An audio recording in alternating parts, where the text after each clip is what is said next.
Hey, it's TJ Short. I'm the man, short story man, coming back at you again. We're brought to you by the Marvelous Misadventures of Milo, also Action Fox, some other great comics by Austin Cole Short. You check them out, you'll really like them. I come to you today with an old story that I remember out of the Bible where a rich man came up to Jesus and asked him, he said, "What should I do, Father, to get into heaven? What can I do?" And he said, "Sell off everything you own and follow me."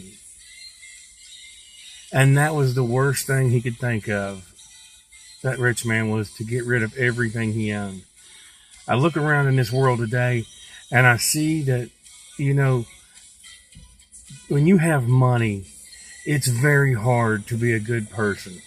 I'm not saying not all people can be good people, but it's very hard to have money and not be selfish. If you look back into history, the Kennedys, just in the U.S. history, Kennedys and so many Rockefeller and so many different families, they weren't good people. They were not people that you wanted to see do well at all, because they hurt and killed a lot of people as they made their money. But that's how they made their money, and that's what they passed on to their generation. And it's been going on for so long. People seem like they're surprised that Donald Trump is now your president. We've led there because this is what we marvel in this world. This world marvels to be very rich, to where the rules don't apply to you.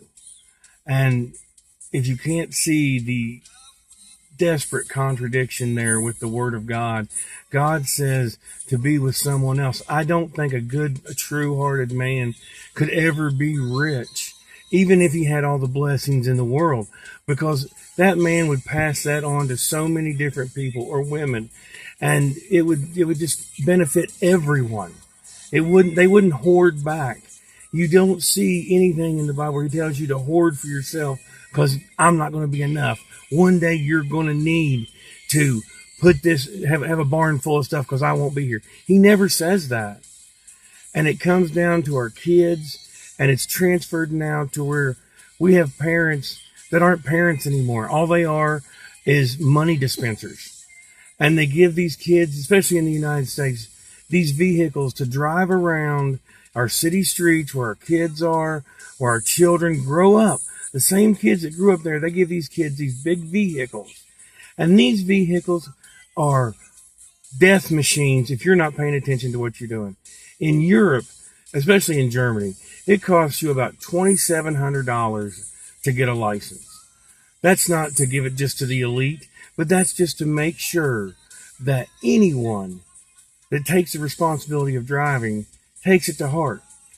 We are so spoiled in every generation this year, or from all this, through all these years. It blows my mind that we continue to work this way. I ask all of you to look into your heart. Instead of giving your kids money to do things with them.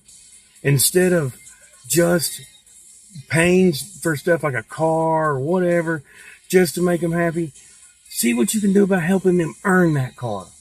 See what you can do about it. It might be an old clunker. That's okay.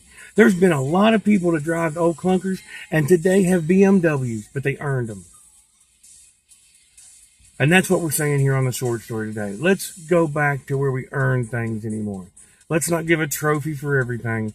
And let's not look up to just being rich and powerful.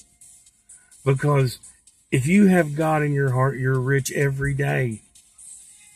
And you're also thinking about other people. And other people will benefit from you.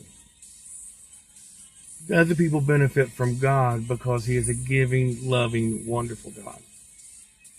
And I just beg you today, go out with God in your heart and allow Him to be the guide that helps you earn a new way in life, and your children earn a new way in life. Because when you see the results, it will blow you away. From my family to yours, we want to thank you for watching the short story. If you like it, please put a mark on there. We're on Facebook and YouTube. God bless.